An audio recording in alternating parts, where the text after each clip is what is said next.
Yep. We are live. Hey, how about you, everybody? Welcome into the Corner Call-In Show. I'm your host, Jeffrey Lee, Senior Recruiting Editor for Auburn Sports.com. And dadgummit, today is Sunday, August the 10th, 2025. We are 18 days from toe meets leather for the Auburn football season 2025. Is that right? 18 days? 28 minus 10? I mean, yes, but let's not count my math here. Sounds about right. Close enough. 18 days. Let's use cold math. Yes. Circa 18 days. How about you, everybody? Look at the comment section. You know, you can look at those comments over there in the StreamYard, and you can get all the comments. We're going to have a fantastic show for you tonight. We've got a lot to talk about. Got time commitment and Jace Matthews. Could be potentially adding another one here soon with Braylon Womack. We'll talk about that. Whatever else you want to talk about, get your calls in now, 701-779-9585. Here joining me as they always are, 100% of the time when they're here. Mr. Cole Pinkston, Sir Alan Head. How about you? Zach says the phone line is lit up. Oh, let's get to it. Yes. Well, before we do, don't forget, if you're in Auburn, Opelika, Lee County, looking for some real estate help, looking to upgrade, buy a house, sell a house, maybe look for an investment property, look no further for the help you need, Miss Jessica Andrus with First Realty, 334-704-4442. A lot of fours in that number, but don't be deceived by George. He's a freaking 5-star realtor. Just ask me and Alan, and hell, Cole's got 5 fingers too. Zach's on the back's got 10 up. But we only go to 5, Zach. We only go to 5. Yeah, she's fantastic. As a matter of fact, she was showing houses. She just got home Sunday night at 7:00 p.m. She's out working. That's how she does it, folks. She's a fantastic 5-star realtor. Give her a call. Jessica Andrus with First Realty, 334-704-4442. Tell her we sent you. All right, fellas. We'll talk real quick about the biggest news, at least in our neck of the woods, which is the commitment Friday night of Jace Matthews, the number 2 ranked wide receiver in the country. I loved it. Dude picked up the Auburn hat. He's like, nah. Then he picked up the Ole Miss hat. And he was like, no, it's Auburn. And then he was like, where you at? Lane Kiffin. No, he didn't say that. But Jace Matthews, we talked about it on the recruiting show last week. We thought Auburn's in a fantastic position to get him. They absolutely did. Talked about what kind of player he is, what he does for you, perceptionally, gives you the momentum heading into the end of the summer. Thoughts real quick, fellas, before we get to the phone lines. Go ahead, Alan. Big momentum. I mean, you needed this one. You needed the player more than you need momentum, right? Because the classes to me are about filling needs, and he checks a huge box for you in what is probably going to relatively small wide receiver class. I think we're expecting 2. Maybe that number grows to 3, contingent on what you might lose to the transfer portal. But as of today, we're looking at probably 2 guys in this class. Jace Matthews was top of the board for this staff. I mean, absolute top of the board. If we're talking player comp, to me, he's kind of a better version, but a more stretched out Kobe Hudson, a guy that can play slot, really good balance and body control, more quick than fast, really good shake off the line, guy that's ultra twitchy and just great hands, man. And with what I like about him, and this is similar to Kobe, when he's got the ball in space, he's extremely difficult to take down, makes great cuts with the ball in his hand, just a natural playmaker. You can never have enough playmakers in a Hugh Freeze offense. I thought this was a massive pull. It was a statement for them to be able to knock off LSU, to be able to take care of, what you thought was somebody that you were in on, but Texas A&M and all the money and the resources that they have to be able to keep them away from them.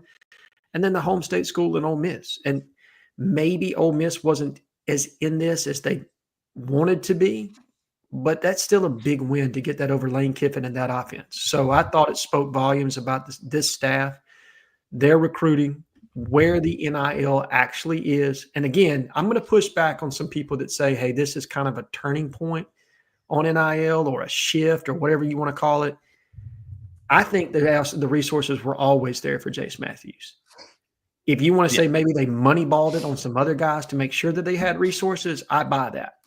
but I don't think there was any kind of flip or any kind. This isn't signal that anything has changed from the way or the posture that they had before. Jace Matthews was a guy they always had money for, but they made sure that they pushed their chips to the center of the table and got him. If this was July 27th, nothing changes. No. Nothing changes. The money doesn't change. Jace Matthews commits to Auburn's the same, probably the same deal as he's getting today. Cole, big pickup for Auburn here. Yeah, I think the most important thing in my mind is you have set a standard at the wide receiver position. That's right. You've set a standard as in the recruiting world that this is the kind of player that I want. This is the kind of player we're going to get. There's nothing stopping us from getting this guy, even the negative recruiting and this staff might be out, whatever. That's the player we have to win. They understand that. I think they're going to continue on with that. I think they got several guys of that caliber. Jace Matthews is just another one. Last year the receiver recruiting, it didn't look awesome at one time. You lost on Caleb Cunningham. There's a couple others. And Sam Turner was a 3-star, and nobody got crazy hyped about Sam Turner. Nothing against him. You're hearing good things about him now. Mm-hmm. But from a recruiting standpoint, you're looking at it going, okay, well, I thought we had a standard here. I thought there was a standard of your flipping Bama commits, which they did. Derek Smith, 5-star, whatever. Then they got Singleton, kept the standard. Jace Matthews is continuing a standard that has to be there in order for consistent success at Auburn. Absolutely. And look at old Zach in the back putting the comment section down here. That's big time. Yes. I like Is that on not the live feed or is that just for us? No, that's the live feed. It's a new feature that StreamYard just rolled out. I love it. We 5-star in here, big dog. Yeah, Duke Smith. Jamie Reese says Duke Smith and Sam Turner, both of those cats going to be stars at Auburn. Yes. All right. Zach, get us to the phone line, big dog. We got some calls. We don't want to run everybody late tonight, so let's get it done. We got up to 10 right now. Great. It's I believe we have Kevin from Wilmer, Alabama here.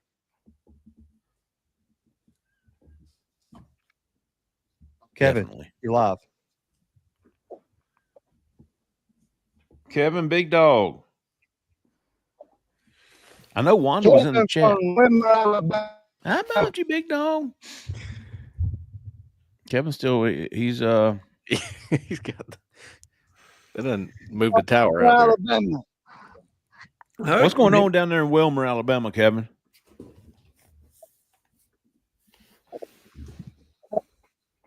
Hey, I'm doing fantastic, Kevin. I'm doing fantastic. Nothing much. Okay. How you doing? Talk to me, big dog. You getting ready for the season? And I think we will get Baylor and Walmart too. Yep. Looking good right now. We'll say Pretty that. good. Looks pretty good. Yeah. He's announcing August 21 for those curious. He's a 5-star safety from Mississippi. He'll be announcing August 21. So 11 days, if my math We is need correct. some quick going on. Say that again, buddy.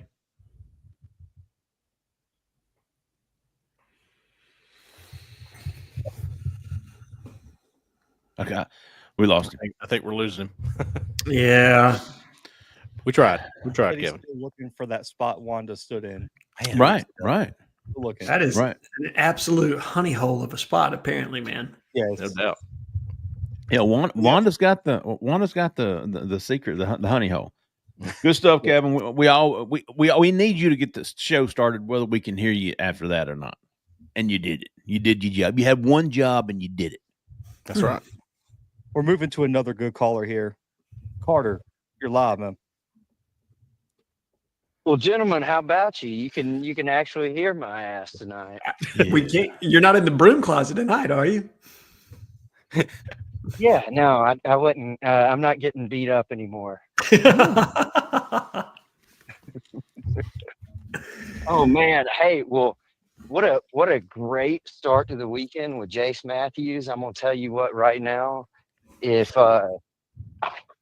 y'all have been putting it out for months, and I've got a good feeling about Womack, and I think from there, hey, what do y'all think are the chances that that we can land both Womack and Gyra?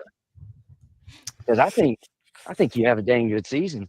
You beat Bama, you go 9-3 or something near there, and you can absolutely you got a shot with both. I'll say this, Carter. The better I feel about Auburn's chances with Womack, the less I feel like Gyra Edwards is going to happen. That's where I stand on this. Okay. Because of investment. And that's something I've been saying from the very beginning, Cole. I don't know. Maybe money at the end of the day will not be the ultimate motivator. Maybe it will be less money, but a more advantageous position for him to get on the field early, and Auburn showing that they're on the come up. They can develop people at his position. But again, the biggest thing with Gyra, and I want to stress this point, is that Auburn did not lose Gyra Edwards due to money. Alabama was able to pitch him what they have been able to develop at that position year over year, the number of targets that they put into the NFL. That was a huge piece for him. And I know I'm going to get somebody in the comments right now that's going to scream at me and say, that was Nick Saban.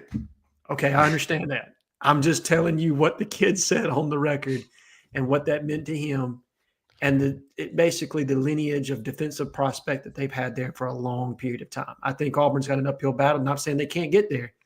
DJ is huge in this, okay? Those Maryland kids trust him big time.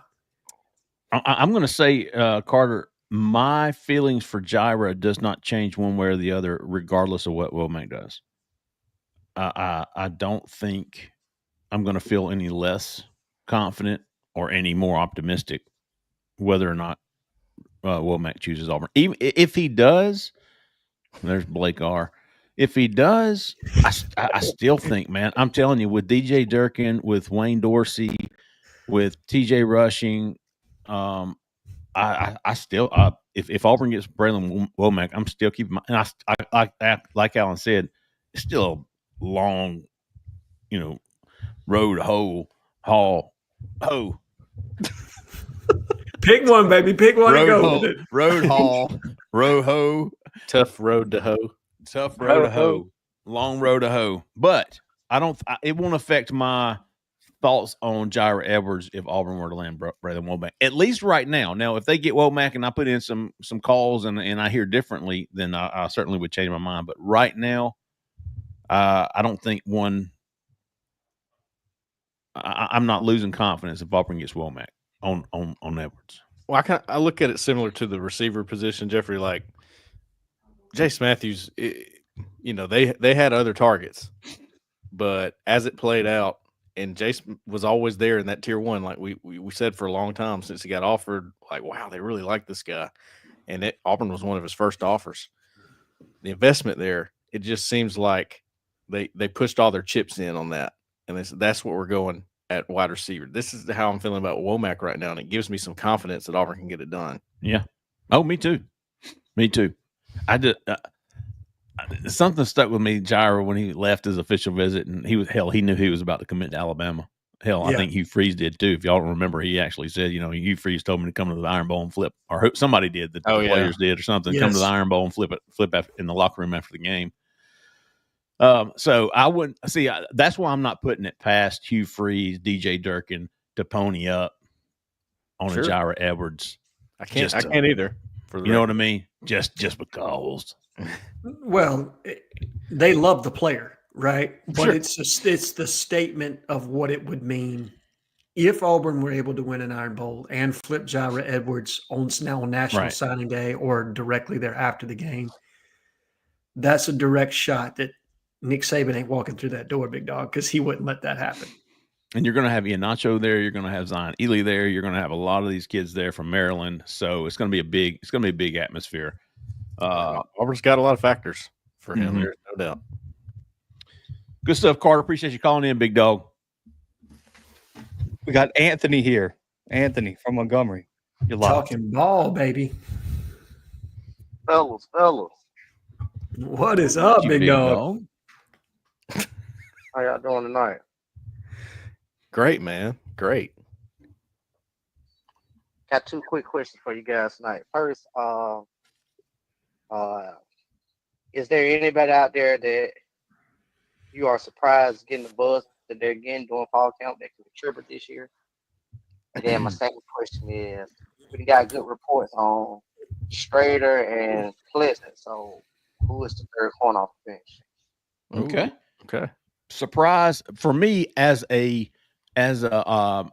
outsider when it comes to football. I'm not at these practices. I'm reading reports. I'm listening to Cole and Brian and JG and Caleb and Justin. So far to me, it's been Mabson. Omar Mabson. First one that came to my mind too. The guy who I did not expect to hear from for another year, at least. Running back's funny, man. I really think that, freshmen have maybe, I'm not going to say an easier path to playing time, but if you're good, Sure. you're good. Bottom line, if you're a good running back, you're good. It takes time to get some of the little things down, but if it's hard to tackle you, you're going to play. And if you can get in the way of a blitzing linebacker, just get in the damn way. Forget the technique and shit. Just get in this damn way. Give the quarterback 1 second, one more second. Even if you whip, this is what we used to teach our running backs. Even if you miss, go attack him in the hole, and he's still got to go around you. That wastes time. That's 1 second. Yep. You're buying yourself 1 second. I'll give you two names, and I'm going to go very different. I don't disagree on Omar. He has absolutely turned heads. I don't think he's going to end up being one of the top three backs. That's just my opinion. Sure, I hear you. I wouldn't be surprised at that either. But I think what Omar does for me is that he makes it the legitimacy of that room. If you get an injury, he's a guy you can plug in there and you're not overly concerned, whereas I was actually concerned probably about 2-3 weeks back. But I'm going to go with Champ Anthony and Kinsley Faustin. I did not think those guys would be in contention to be the starter at the field safety spot. I think they're squarely in it. I think either one of those two guys could start for you at that position. Now, obviously, Jaquez Robinson's also there. New Boy Pagans is in that position. But I have heard less about New Boy at that spot and more about those other two, and potentially seeing the field an extended period of time. But Kinsley's probably the one. Champ I expected to see in the starting rotation or at least in the two deep. Kinsley played a lot as a freshman, but I just didn't really give him much of a shot to start at that field safety spot, and I think he might possibly do it. If you had to guess how many snaps Kinsley played in his freshman year, how many would you guess? I know the number because I wrote it the other day. 200.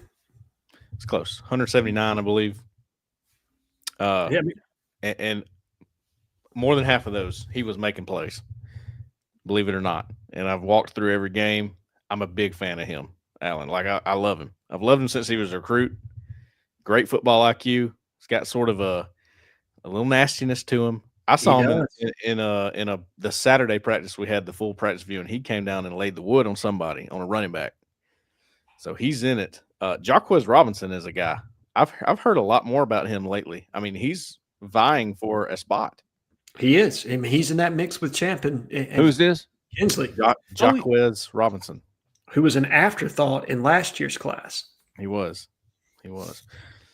Florence wants to know why I wasn't in practice. I'm a recruiting guy, dude. Just like Justin and JG don't come to recruiting visits. I don't go to team practices. I'm a recruiting czar. Every once in a while, Jeffrey will slip out there if you don't watch him. But yeah, I like that about a little ninja moving silence. That's why Jeffrey puts on that Uncle Rico mustache. Start talking about he's going to throw it over that here mountain. I've been known to. Good stuff, Anthony. Rayshon Strader, Pleasant or Strader? Rayon Strader, Rayshon Pleasant. I'm going to go with Strader as the number 3 corner. I think Pleasant's going to get more run at the star position, if I'm being honest. I think he's going to be heavily in contention at that spot. I think you're right. I think he's going to do a little bit of both. He can cover. From what I understand, he's had a really good fall camp. Pleasant. They're pleasantly surprised by him.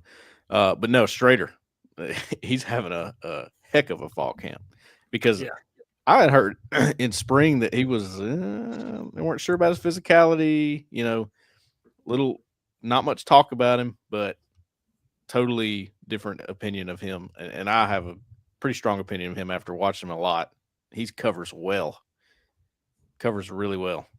I think it's big for G5 kids to get in the spring right now, just because you get that added practice time to get up to the speed of the game, the physicality. I mean, I'm not trying to knock the MAC here, okay? But the MAC is not the SEC. And so it's always going to be a little bit of a shock when you're on the field with the number of athletes that you're not accustomed to playing with. So I think him getting exposed in spring and maybe challenging himself over the summer was really good for that kid. But I'm with you, Cole. I've heard a lot of good things about him.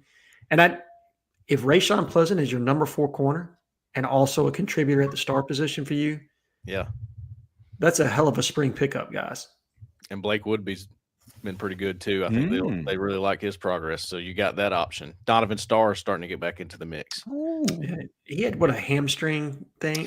Some kind of injury. It was minor. He was back at the last practice we saw. He was back in action. So good stuff, Anthony. Appreciate you calling in, big dog.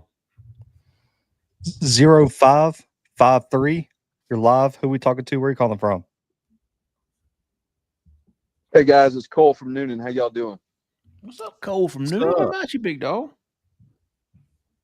Man, it's been a minute since I called in, but I'm like Cole Pinkston and Alan Head. 100% of the time I call in. I hear you, baby. I hear you. When you call in, you make an impact. Yeah, I mean, I had to dial in with Cole Pinkston wearing that Huntington Hawk shirt. Man, I've just had respect. Yeah, but hey, I'm fired up for 18 days away from watching what I think is the most talented. And this doesn't mean necessarily they're going to be the best, and I don't think they will be, but the most talented player by player, top to bottom football team that Auburn has had since I think at least the 2004 season. And I don't think we give these guys enough love for the individual skill sets that we have on this football team. 2004, we had 5 first-round NFL draft picks on that roster. 4 were drafted in the next year, and then Ben Grubbs later. But we have that talent on this year's roster. It is loaded with NFL draft-type talent. These are guys that are going to be playing on Sundays. And I think the only reason we talk about 8 wins or 9 wins instead of 10 wins or more is because we kind of are factoring in Jackson Arnold falling below expectations coming out of high school. And I think most Auburn fans are just assuming that Hugh Freeze is going to find a way to blow one of these games. And I think we are more talented than every team that we will play. And if you do star rankings, I mean, you're going to have us being better than most of the teams we play outside of 4 or 5. But I think that doesn't even factor in the fact that Xavier Chaff, Eric Singleton, Caleb Harris, Malik Blockton, Jake Crawford, a lot of these guys were 3 stars, low-rated guys. The staff has nailed evaluations. So it is a star-studded football team that has been well evaluated. Yeah. And guys, I think our expectations are too low. Anything less than 8-4, Hugh's never going to win here. We need to be expecting 9-3 or better. That's my take, guys. I'm fired up to see this football season. And I want to throw a couple questions your way before I wrap up. I want to see, just play a little game of who you think is going to have. I'm going to match up 2 Auburn players. Who you think, based on what you're hearing so far, what you've seen so far, is going to have a better career, not better season, but better career as an Auburn Tiger. And I'm going to give you a series of matchups, and I got one question there at the end. Omar Mabson or Alvin Henderson? Sam Turner or Duke Smith? Malik Autry or Jordan Crawford? Blake Woodby or Donovan Starr? And then 2 redshirt freshmen, Jamonte Waller or Joseph Phillips? And then my last question is Favor Edwin a future starter on the Auburn Tigers offensive line? That's my question to you guys. All right, good stuff, Cole. Appreciate it, big dog. Favor Edwin? Not now. Is he a future starter? It depends on this year. Like I need to see a lot of growth from him. Yeah, he's still young. It's not really fair to put that on him yet. He's still young. He's still got several years ahead of him. He looks the part, man. Yeah, he's pretty. It's interesting that he is on third team offensive line. You'd think he might. Is this his third year? I think it's his third. Yeah, I think he redshirted in the first year. All right, in fairness to him, TJ Johnson's a year in front of him. He's been in that system longer. Okay, he's your right tackle. Your left tackle is too tall. Yeah. So he's got some pretty good competition in front of him. It's not stiffs, but still, I think he's still relatively raw as it pertains to his technique, and offensive line is such a technique-heavy position. He's just going to have to continue to come along. But it's not outside the realm of possibility. I mean, a large part of the time 10 years ago, guys didn't really see the field till they were redshirt juniors, right? Like on the offensive line. That was kind of the accepted, okay, I'm going to bide my time, and then as a redshirt sophomore, junior, then I'll make my mark in the starting rotation. So, okay. To me, go ahead, Al. To me, it depends on how next spring goes. Can he get into the 2 deep next spring? Because if he does that, then yes, I think there's a clear potential or possibility that he could be a contributor. I think guard is where he lands too, by the way. Maybe a little bit of stiffness that they couldn't foresee in the future. But this is Auburn. So people will have that question about a guy like that because it's like, well, we've never had a tackle in waiting. What is that? Y'all give me one word answers on these. Mapson or Henderson? Mapson. Turner versus Duke Smith? Turner. I don't even have to think about it. Turner. Autry versus Crawford? Crawford. Autry. Woodby versus Starr? Woodby. Starr. Phillips Waller? That's tough, man. Phillips. Just because he's got a lot of traits, man, and he's a lot of 50-50 there. It's close. Those are close. We're covering all their bases there, man. Somebody was right on every one of those. Somebody was right. That's right. Yeah. The only one me and Cole will go down together on is Mapson, I guess. There you go. That's right. Good stuff, Cole. Appreciate you calling in, big dog. Don't be a stranger. 0234. You're live. Who we talking to? Where are you calling from? 07 from the corner in Decatur, Alabama. What's going on, gentlemen? How about you, big dog? Hang low. How about you? Oh, hey. What's going on? I already know it. Hang low. I already know. The dreaded question first. I know. Hang low, Ida. Why is there not been any intel from the scrimmage Friday? And second, please tell me the offensive line is better than what I read on Twitter. Oh God! Scrimmage and O line. Get off Twitter. Twitter. Hang low. Get off Twitter. Just get it off. Just get it First off. of all, and I wouldn't say this about 90% of his other comments, but as it pertains to Twitter, Mike Gundy is my spirit animal. Okay. Like I could give a rat's ass about Twitter. Like I don't. So no, I wouldn't put too much stock in anything that you read on a social media platform as it pertains to Auburn scrimmage. I've heard basic things. I haven't heard a lot of specifics. I think the defense had the better day. I think that's the way you would want it in the first scrimmage. The information I'm trying to get back is how much was the defense allowed to do from a twist stunt up front standpoint? Were they allowed to blitz, complicate things in the back end? What were the rotations on offense? Was it a lot of one versus one? Was it ones versus twos? Who was in there from a personnel grouping standpoint? Those are the kind of things I want answers to before I start laying out scrimmage notes, because the last thing I want to do is to mislead the subscribers and the customers of this site and the people that watch this show. I want to make sure that I'm accurate with the information that I provide so I can paint a real picture of what was accomplished in that scrimmage and a realistic thought of, okay, this is what the coaches saw or were trying to get out of the scrimmage, because there's always objectives, right?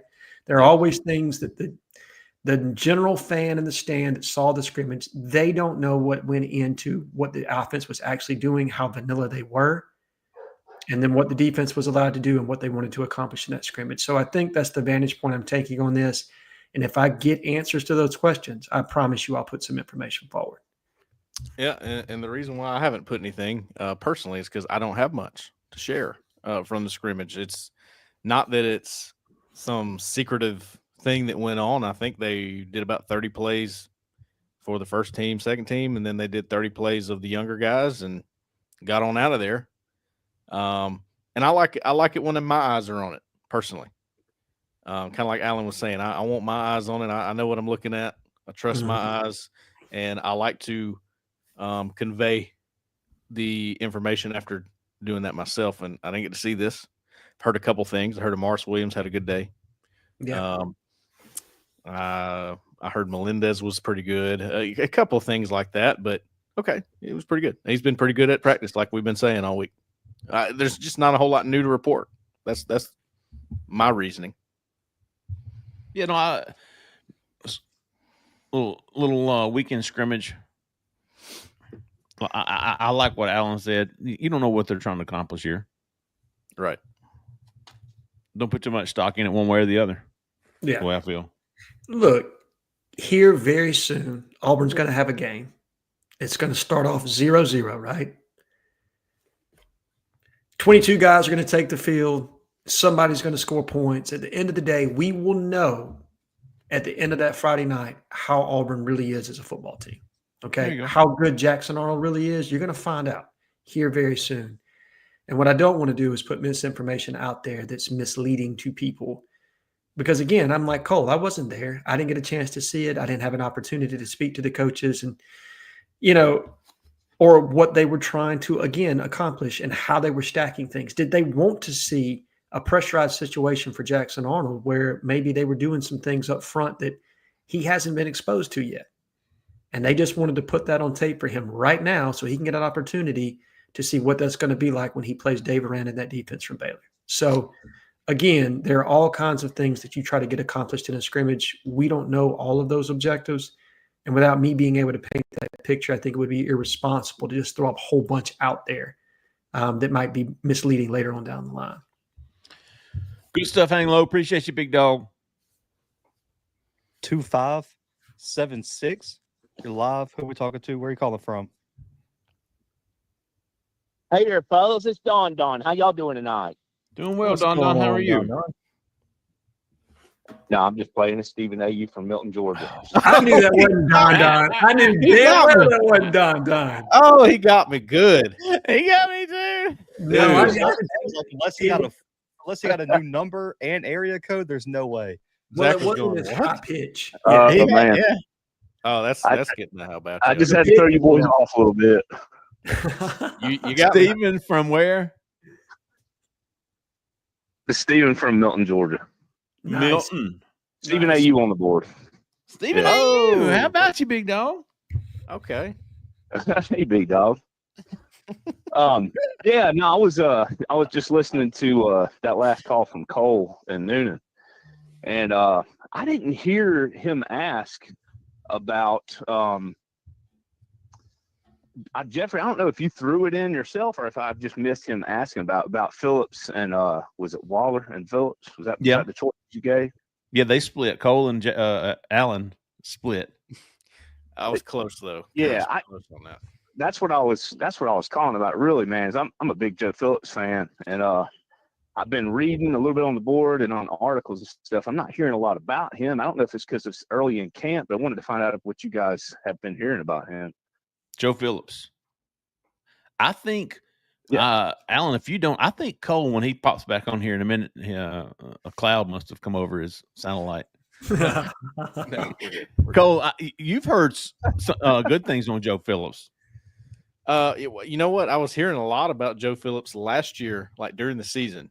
Because if you don't know how that works during the season, fall camps is a whirlwind, especially for coaches. They're watching They're watching practice every day. They're worried about the starters and second guys. If you're not in that group, you almost get overlooked. during the season, you start getting to see those guys in the scout team making plays. You go, okay, he's a playmaker. Like, he's giving us trouble here. And that's what I was hearing about Joe Phillips last year. Now, in fall camp, not hearing as much about him. I think he's behind. I think he's a buck. So he would be behind Kieran Crawford and Chris Murray. Yeah. And Chris Murray. I think he's third. I think Waller is fourth. That's your lineup there at Buck, because Waller's coming off of foot surgery, man. So give him some time. Phillips, I think, is third. He got in what I would call a live portion for about 3 or 4 plays, this was the portion where you're seeing the starters and all that. He got for about 3 or 4 plays. Other guys got a lot more reps. That's kind of where he's at right now. Yeah, and I think J.J. Falk's probably running 5th right now at that Buck position. He's also cross-training at linebacker some, so you've got him in the mix there as well. But no, I mean, it's going to be the 2 names at the top that you're going to see largely this season. I mean, Joe Phillips might get some snaps in garbage time. Maybe they rotate him. But I just don't think it's his year, and we'll see. I mean, he's going to have to continue to come along. He's another guy that's going to have to continue to develop, and then we'll see. He's going to get an opportunity to play next year. They're going to have him step forward unless they go into the transfer portal. One of those 2 guys between him and Waller is going to have to emerge and be that frontline starter. So that's a position that's going to be interesting from a development standpoint this year. But my expectation is that Crawford, Murray, those are the guys you hear predominantly this season coming off the edge of that Buck spot. Good stuff, Steven. Even better impersonation. All right, keep us going, Zach. 0978. You're live. Who are we talking to? Where are you calling from? How about you guys? This is Tim from El Dorado Hills. How are you? Tim from Cali. Consistency, Tim. I'm working on it, man. Hey, come off a great weekend. My wife and I got to go over to watch the Broncos and the 49ers play the preseason game, and got to see Bo, got to see a little Troy Franklin. But I tell you what, Jarrett Stidham looked the part, and he looked fantastic. Jarrett Stidham. I'm a Broncos guy, Tim. What's that? I'm a Broncos guy. I like the Broncos. Me too. My dad had season tickets with them since 1967. Oh, I wonder if he's still with the Houston Rockets owner's daughter. Remember her? Little smoke show, man. He was dating her back in the day. Y'all remember that? I think he is. Yeah, I do too. I think he might have married her. Who? Stidham. Oh, yeah. He was when he was at Auburn, he was dating the Houston Rockets owner's daughter. Oh, yeah. Yeah, she was a Baylor soccer player, if I remember correctly. Did you know you sure was. Yep. Did you know Jarrett Stidham's from Texas? I didn't, man. They used to say that on every broadcast. That's why I'm saying this. Did you know if you hit comments up in the top right on the StreamYard? See, that's where I was. I was lost in the comments. You know, Ryan Williams, 16 last year. Oh, God. Yeah. Did you know? Well, all right, Tim. I'm sorry, Tim. What was your question, big dog? I just had 2 quick comments. Talking to a guy at church today was pretty funny. We were talking about the SEC show that's on Netflix Any Given Saturday. I don't know if you guys have checked it out yet. Started it. Big Georgia fan, and I was asking him where Georgia was on the shows because you don't see him at all, and he was of course pissed off saying Georgia doesn't get any love. So it's Georgia's the new Alabama. Nobody loves us. Nobody gives us enough love. Blah blah blah. Then of course he hit me with the ultimate Georgia being Alabama comment at the end. Oh, Kirby just wouldn't let him on campus. Oh yeah, I thought that was the funniest thing. That's the attitude, isn't it? A friend of mine's down in the Delta that knows a lot of South Alabama, South Mississippi football, was giving me a comp for Jace Matthews because I've just heard great things from a couple of people, and see what you guys think about this one. He called him, get this, a bigger, slightly more athletic Ryan Williams. I wouldn't compare anybody to Ryan Williams right now. No, Ron Williams has got different kind of speed. That would be the where the comparison stops. There are some things. I know people don't want to admit this, but Ryan Williams is freaking different, son. He is. I mean, he's different. To be that fast, that fluid. Between his legs in 9th grade, though. Different kind of player, right? I mean, I think that Jace is bigger. maybe better balance and body control. Ryan's faster, more fluid. There's different things that you can do with each He's player. good. I mean, He's on a different. He's on his own level, man. He's that good. To go into the SEC and to be able to, catch for over 800 yards as a freshman. I mean, that's big time. Okay? And still have as many blunders as he did. I mean, he didn't have a perfect season. He had, he had drops. He had this and that, and he still went for over 800, for more than 800, as JG would get on to me for saying over more than 800 yards. Yes, JG, the English professor. Oh, Gotta yeah. love it for sure. But Tim, I'm with you. Look, I love this pickup for Auburn. Like I absolutely love this pickup, and I think Jace Matthews is going to be a star at Auburn. My appreciation for Ryan Williams, the player, does not take away from what I think Jace is going to be. I don't want you to think that at all. I think that's fair. He's good. Whenever I'm trying to make a comparison on guys, I like to look at the school that's pushing a lot other than Auburn. In this case, it's LSU. And Malik Neighbors comes to mind a little bit. That's not a bad comp. That's not a bad comp at all. Like I always say, I go, okay, LSU's pushing for this guy, right? Obviously, they've had awesome receivers. So who are they telling him? Like, man, you're like Jamar Chase. You're like Malik Neighbors. They're telling him somebody. I think Malik Neighbors might be a nice little comparison there. I would take Malik Neighbors. I'm just like Jamar Chase. He's on a different level, dude. Yeah, he's ridiculous. Like they're not. I mean, he might end up being. That's why I'm not a big on comparison. I know It's fans tough. love it, and I hate comparisons.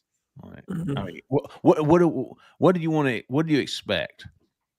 I get that, but man, it's just so tough, especially when Jamar Chase was what, top 5 pick, number 2, wasn't he, Yes, right behind he was Joe like- Burrows? He was top 5 and didn't play his last year in college. Yeah. He just sat out Correct. because he didn't get hurt. Yeah, and then he's been like all pro ever since. Stupid talented. Yep, He's like top 5 fantasy guy. still with Burrow. Still with Cincinnati, yeah. I mean, look, And they just extended him too. They extended him and Higgins. I don't understand what they're doing, man. I'm going to be honest with you. Like putting that much in a wide receiver room, like both of those guys are $100 million players. So good luck on having salary money to do anything else. Maybe that's why I'm not comparing anybody to Jamar Chase. I'm not comparing anybody to Ryan Williams. I'm not comparing anybody to Cam Coleman. I'm just not. To save yourself, this is what I always do. Don't compare it to the players. Say, look, the body control, it reminds me of Malik Neighbors. There you go. All right. That's what you say. Like, I There mean, you T. go. Higgins, a lot of people compare Cam Coleman to T. Higgins, like because of the size, the look. It's very similar. The ability to go up and pluck the ball out of the air. the basketball background. Yeah. Right. You remember Justin Ross? That was Yeah. a lot of the comparisons Cam had because they went to the same school. Yeah. Justin Ross was different, dude. And Cam Well, Cam Coleman was different. How about Perry and Julio? Oh, please, no. Not Hey. look. Again, Julio's one of those I would never compare anybody to. No, Julio is an alien. I'm going to be honest with you. And Yes. Perry is probably going to be a phenomenal player, right? What Julio was able to accomplish as a true freshman and just some of the things he could do on a football field. It's hard to say anybody's the next one of those kind of guys. Right. All right, Tim. Good stuff, big dog. Appreciate you calling in. I believe for the 3rd or 4th week in a row. Yeah, Tim's a phenomenal caller. It's man. like Please 3 keep calling. o'clock over there, man. Yeah. He just getting out of church. He just left the church house. We have 5202. You're live. Who we talking to? Where are you calling from? Oh, it's Darren down in Niceville. Hello, fellas. What's going on, Darren? You're early tonight. Well, maybe not. I don't know, but Zach, I love the way you just did this. I love being brought in where I'm listening and muted, and I know I'm coming up. Ooh. Thank you, sir. Great You're welcome. addition, great thought of doing that. Really good job. Well, first of all, I just want to say, looking at the video that I saw, and I'm assuming, Cole, with that raccoon eye look that you got with your sunglasses, you might have been outside at a lot more of the practices and all. Yeah. What? Wait a minute. Who was laughing? You're right. I was on the boat, Darren, yesterday. Okay. Well, I just got off the boat this afternoon here in Destin. So, yeah. Little sunglass tan. I'm a Dolphin fan, so but I got a Bo Nix jersey, and I love seeing Stidham throw that dart in the corner of the day. Seen some video where actually DBs are just like getting in Cam Coleman's face and like they're knocking the ball away, and it looks like, you know what, I don't care if you are Cam Coleman, you're coming into my space. I love that, guys. Is that the real thing that's going on at practice? Yeah. That was, to me, the number one thing. When Justin and I were doing our live show, someone asked us what's the thing that stands out the most from fall camp. It's the competition, Darren. The competition is live, son. Every position, there is somebody winning a rep that didn't win the one previously. In other words, it's not the same guy winning all the reps. It's going back and forth. I've watched Keldrick Falk lose to Xavier Chaplin. I mean, as far as the receivers and DBs go, Jay Crawford, I don't know if, I have not seen with my eyes him give up a reception yet, except for one. He's pretty good. That he rested Cam Coleman on the ground for 30 seconds, and they were like, I think it's a touchdown. I'm not sure. Gave it to Coleman. Yeah, I hear you. Yeah. Ty goes to the runner. He was giving it to the offensive guy. Now, You knew he was. Jay Crawford came up with the football. I will say that. Did he? He sure did. Oh, wow. I will share this from the scrimmage. I heard that Jay Crawford had a very big hit in the scrimmage. That's all I know. Double lot. Mm. Bend him over. That just makes my blood just woo. Love that. I love the more competition, the more I want it. I don't care if you are a superstar, 5-star, whatever. Doesn't matter. Now you're in my territory. I love that, y'all. So last week, I think Jay Lee called this big swing. Auburn now's up as a favorite from being down. Vegas knows something. They did. How big a deal is that 6'2", 235-pound running back for Baylor being out? It's a big deal. I've watched a lot of Baylor. I want to do another game on the corner if y'all are down for it. He was definitely their backup. Like Bryson Washington is their guy 100%. So they still got their main guy, and he's good. This guy came in, and he knocked your teeth out. Mm-hmm. Big running back, powerful, strong, ran his legs, got, extra yardage. They had a really, really good 1-2 punch, and they've lost that. I don't know who their third back is. Maybe he's good, but the Pendergrass guy, he can play. Dude, he rushed for more than 600 yards last year. Yeah, I think he had like 750 or close to it all-purpose with receiving added. So this is they run the football a lot. Baylor does. Yeah, Jack Spavital does a good job of spreading it out and then running it right down your throat. I think he was with Dana Holgerson at West Virginia, if I remember correctly, when they kind of started doing some different things. Dana's got that air raid background, but they really started to kind of toy with a downhill running game. And for those that don't know, Zach started his career as a GA to Gus at Tulsa, and they have stolen some of Gus's offense and how they use kind of the inside zone. Yeah, the inside zone run game. That's interesting. The one thing I noticed, their H-back takes you to the ball every time, just like Gus's did. Their run game is just like that. Correct. Through the H-back. Yes. Yep. So they've utilized or kind of started to mirror some of that because they realized to be successful, yes, you got to be able to throw it, spread people out, but you still have to have some physicality in the run game. And Zach does a really good job of mixing that up. He's a fantastic coordinator. DJ is going to have his hands full because they're going to come ready to play. But from a personnel standpoint, I like Auburn's defense in this matchup. Have you seen the Pendergrass guy, Alan? I have. He can play. That's a loss. That's a loss, isn't it? Do you think it's a big loss? So the line changed right around the time that this supposedly happened, really before the news came out. It did. It came out. The line changed before the injury news became public. Right before. I mean, Vegas may have known something before we did on that. That's what it seems like. That's why they would just starkly change the line again? I mean, is it worth that much of a swing? I don't know, but he's a good player. Is it worth that much? Okay. And then also the news that Malcolm could be potentially playing now, contingent on how everything goes there, swing you 2.5 points. But I mean, if you think back, when Auburn was underdog, there was no doubt about Malcolm Simmons. So I don't know why it would swing anyway. I think he'd just been arrested when that 2.5 swing happened, if I remember correctly. He just got arrested like a month ago. Auburn opened as the leader 2.5, I believe, and then it swung back. And then it swung. But I feel like I don't think so. I felt like it happened after Malcolm's news. And then since then, it looks like Malcolm's going to be eligible. No, nothing is final there yet. I don't think we know anything just yet on that, or any finality anyway. But that in combination with that injury, probably in combination with some of the things that have been said and shared at this point, as far as who's more bullish on their team. Well, let's be honest here. Vegas is moving the line because of the money.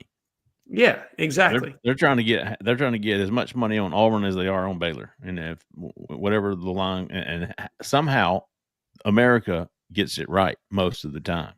I thought you were going to say because of the Wolf of Wall Street speech from Miranda. That's worse than neg 3 right there, baby. Good stuff, Darren. Appreciate you calling in, big dog. 6848. You're live. Who are we talking to? Where are you calling from? Evening, boys. This is Bryce from Beulah checking in. Oh, Bryce from Beulah. I hadn't heard you in a while. I'm glad Bryce is here. Yeah, it's my first time in 25 so far. Wow. Ooh. You know that Bryce from Beulah was on our very first call-in show? Go ahead, I'm sorry. Did not know that. Yeah, Bryce, you were on our very first call-in show. I go back and find out who our first caller was. Don't watch it; it's cringy. Oh, really? I just want to know who the first caller was. Yeah, I was calling in back when this thing was on Tuesday nights. Oh, wow! That's right. Bryce was what's on your line? I'm calling in tonight. I want to. I'll just pepper all these kind of off, and then kind of hang up and get your thoughts on everything. But to Al's point earlier about the scrimmage and all that, if you listen to what Jay Lee called them, the Twitter Kangs and all that. I mean, you can look over there in Austin and Orange Bloods, I believe the Rivals affiliate over there put out something very similar to ours. The offensive line got whipped out there. The defensive line dominated Arch. The chosen one looked pretty pedestrian. I know Tennessee fans were having a meltdown earlier. So it seems to be kind of a theme around the league. And if you really look kind of around the SEC as a whole, I mean, outside of South Carolina, probably Vandy, who's got, a sure thing at quarterback. I mean, Nussmeier's a little banged up. He's not going to be 100%, at least right now. And Lagway's pretty much every report's been coming out that he's still having shoulder and hamstring problems. And everyone else in the league is breaking in a new quarterback. So I think we're okay kind of with that regard. So the scrimmage stuff, I didn't put a lot of stock in that. But there's something on offense, defense, and special teams I wanted to get you guys' thoughts on. I know the easy stuff to say is obviously turnover margin on offense and, will we be able to run the football and all that kind of stuff. But something, a stat, and, maybe I'll call back in maybe for the Iron Bowl after the season, and we'll kind of crunch these numbers again and kind of see how it all played out. But offensively, the stat that I want to see is yards after catch. I think there's so many guys, as Uncle Keith used to call it, satellite players. These guys that you just put them in space between Singleton, Malcolm, even Cam could take a slant and, break and all that kind of stuff. So I want to look at the kind of receiving yards, the yak yards in general, because Cole made a great point on the, I guess it was Thursday or Friday. Anyways, where he's saying Cam is looking to take over that KLS role and, maybe a 5-yard hitch, turn it into another 3 or 4 yards, get in, better short yardage situations. So I think that's going to kind of turn into some stuff. Remember, 4 or 5 years ago, we used to pray for a slant. I think we're going to see quite a lot, especially Eric's ability to get off the line, Cam to box out. these much smaller corners and stuff like that. So yak yardage is one on offense that, I think, I don't know a figure to look at, but I think that's something that, at the end of the year, we'll look at and see how that kind of turned out. We did really good in explosive plays last year, so hopefully that trend continues. Defensively, third down gets defensive coordinators head coaching jobs, right? You get off the field on third down, you start making – that's why they get paid the big bucks and stuff, especially in this league. But the thing that it seemed to haunt Auburn, in my opinion, last year was third and +8. Those big, deep kind of drives. I still have that loop now that we're getting up on the season of Taylon Green, who I think was completing like 45% of his passes in that game. And on like a 3rd and 13, floats out and just throws up, a daggone wobbly-ass duck that I don't know the DB, but he got mossed on, put him inside the 5, and really was just such a backbreaker. So I know you're going to give up 3rd and 4s. You're going to give up those kind of stuff. But 3rd and +8, can we get off the field this year on that? And then special teams. Hope talked about this on the Thursday show about McPherson being pretty much, I think, a 85% or better clip from 40 and in, 45 and in. Shoot, son, we'll take that. That literally cost us wins last year, not being able to hit like a 35-yard field goal. So having him back, and then anything over 50, if he can't do it, let Towns Magoo go out there, because unless you got Daniel Carlson or Aguayo from down there at Free Shoes, 50 yards or plus is probably a 50-50 with college kickers. So I'm okay with that. And I think an underrated thing that's probably not being talked about as much is Chad Lunsford coming over here to head up the special teams. Yeah. I was the head coach, at least with the interim tag, down there at Florida Atlantic. He knows the operational day-to-day. You're taking that kind of responsibility away from him and asking him to focus specifically on special teams. So with special teams, not necessarily the field goal percentage, but how many penalty yards we rack up this year on kick return.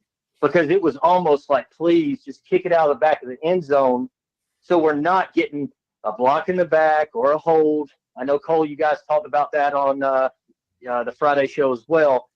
But, getting a guy like Pleasant back there or whatever, how many yards we're kind of giving up on special teams. And then along with that, I don't care if we don't have one positive yard on punt return all season long. Just give me a dude back there that can put his hand in the air, catch it, and let's play offense. So those are the three things I kind of want to talk about. And lastly, I know you guys just literally talked about you hate doing comparisons, but I'm going to give you another one. So I graduated in 04, and, I've talked to you in the past about Coach Spence McCracken coming down and seeing us and getting to meet Will Herring and these guys you kind of looked up to, being in the Super 7 and all this kind of stuff. But looking at Jordan Crawford, I love the quote from Zeke Walker the other day talking about he's just like a meatball in the middle. And you look at his stature, he's not 6 foot, probably even with cleats on, I wouldn't think, maybe. But the raw strength he's got, what do you guys think about a guy that's probably a little unheralded on that 04 and 05 defense, but Tommy TJ Jackson from Opelika that took so many, double teams, collapsed the line of scrimmage, and let the smaller linebackers like Ed Torres and T. Will and these guys just kind of run through those lanes. So love to get your thoughts on that. Thank you again for really all y'all do with the show and all the content. So y'all have a good one. Thank you. Appreciate you, Bryce. I think TJ Jackson's a fantastic comp. I love TJ. Don Dunn used to have some really interesting Josh notes. Thompson. Yeah, I was going to say Josh Stump Thompson, man. See, yes, Guys with no ego. Those are good comps, but he's different. I think Jordan Crawford's got more in the bag, man. Ooh, I think he can create. Those guys they're pluggers. There you go. That's what Jordan is, but he's a lot more than that. Okay. He can shuck. He can pass rush as a nose guard. As a one gap penetrator, absolutely. Put him in the one tech, and he's still going to split it, man. I mean, he's the kind of guy that can be a difference maker at nose guard for you because of the vertical pressure he can bring. against the pass. I mean, it's those two guys, and this is not a slight at Tommy or Josh, which, by the way, my brother had English class with TJ and said he was just a hilarious guy, jovial personality, like one of the nicest dudes on the planet.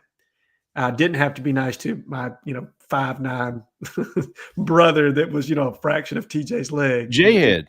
Yeah, the actual J-Head, yes. And said TJ was just real racist. The actual OG. Good stuff, Bryce from Beulah. Get us to that last one, Zach. 3688. You're live. Who we talking to? Where are you calling from? Hey, fellas, this is Jonathan down in Troy again. How are y'all doing tonight?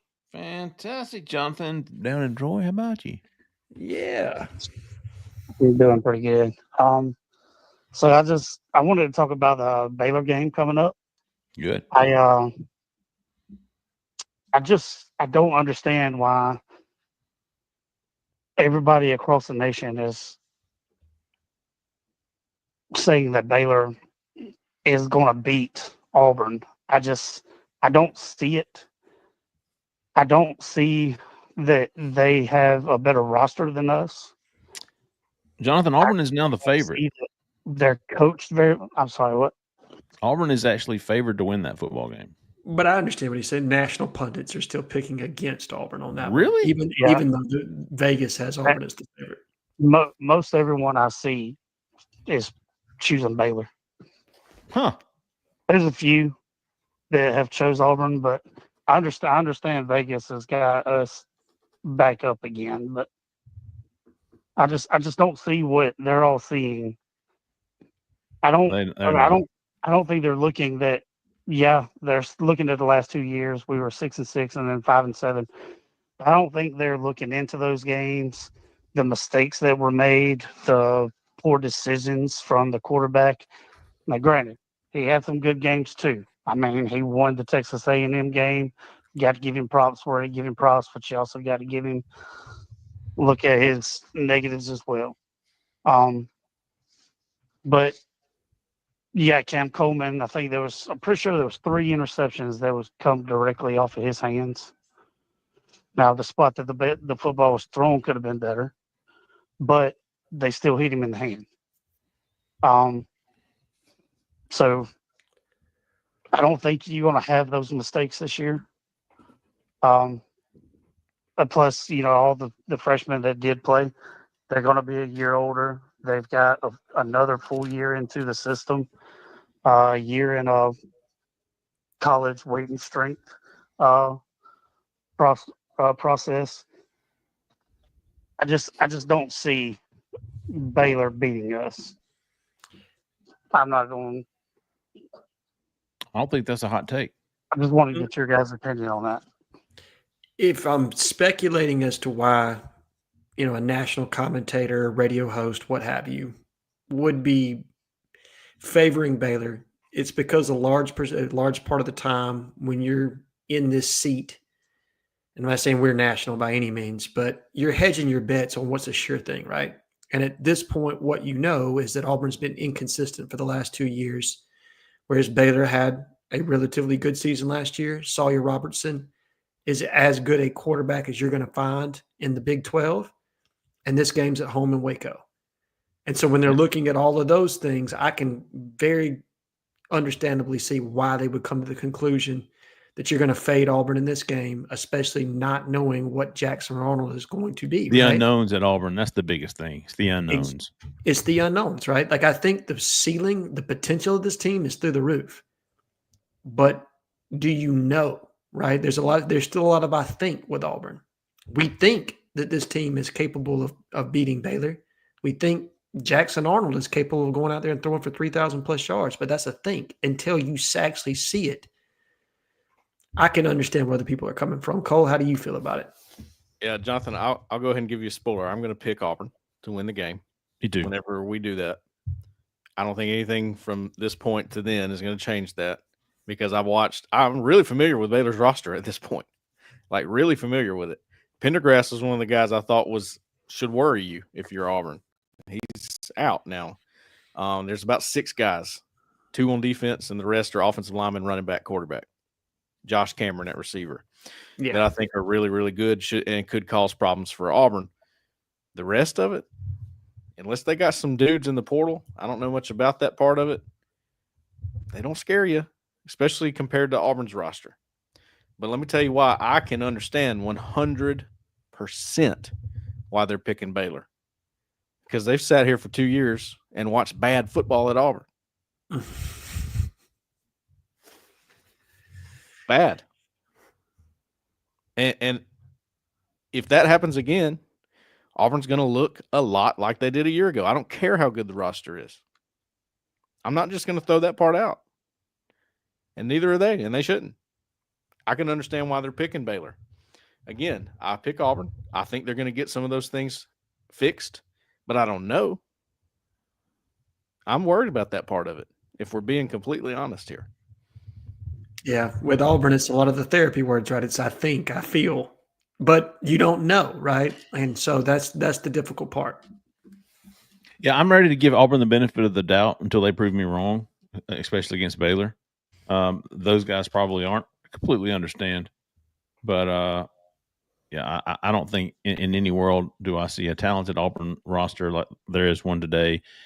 I don't care where the game's being played. I don't care where in the season it's being played. And I go, yeah, I think Baylor's going to beat Auburn. It's kind of like Vandy. I would never pick Vandy to beat Auburn. I don't give a shit if it's Brian Harsin coaching team. Well, Baylor is a school Auburn should beat. Absolutely. And what has Auburn struggled at doing in the last 2 years, in the last 5 years? Putting points on the board. Yeah. Winning. What has Baylor not struggled to do in this last year? Points on the board. Not at all. They had no problem putting points on the board. Any game that their defense wasn't holding up, well, they were going to score enough. Don't worry. So that's why. Jonathan, I mean, I can understand where you're coming from 100% because Auburn on paper should be able to beat them. Yeah. And it shouldn't be that close. Yep. Well, it might be. All right, let's wrap it up there. Fantastic line of questions and callers tonight. Kevin from Wilmer, Carter, Anthony. Cole from Noonan, hang low. Steven, a.k.a. Dun. Tim from Cali, Darren from Meanville, Bryce from Beulah, and Jonathan from Terry finishing us off. Hey, I want to make a big announcement real quick. Our in-season schedule is going to start next week. We're going to move the show back to 6:30. We're going to have a 6:30 start time. We've been all season. We've been starting at 7. We're going to move back to our original in-season schedule. So starting next Sunday, the show will be Sunday nights at 6:30 once again as we get into the season. So check back with us. Don't forget, I'll try to put some reminders out there on Twitter and the message boards and everything else that the show will be starting at 6:30 next week. Also, don't forget, if you're in Auburn, Opelika, Lee County, looking for some real estate help, look no further for the help you need. Get with Miss Jessica Andrus with First Realty, 334-704-4442. Fantastic 5-star realtor, I guarantee you. Give her a call. Tell her we sent you. All right, folks, that's going to do it. Again, next Sunday, 6:30 p.m. Central Time. We'll see you back right here. We're going to have a recruiting show midweek at some point, either Wednesday morning or Thursday morning. We'll be touching up on the latest and what is to come for Auburn recruiting. That's going to do it tonight, folks. For Cole, for Alan, for Zach in the back, who stayed in the back, I'm Jeffrey Lee, man. Y'all stay that left lane. See ya.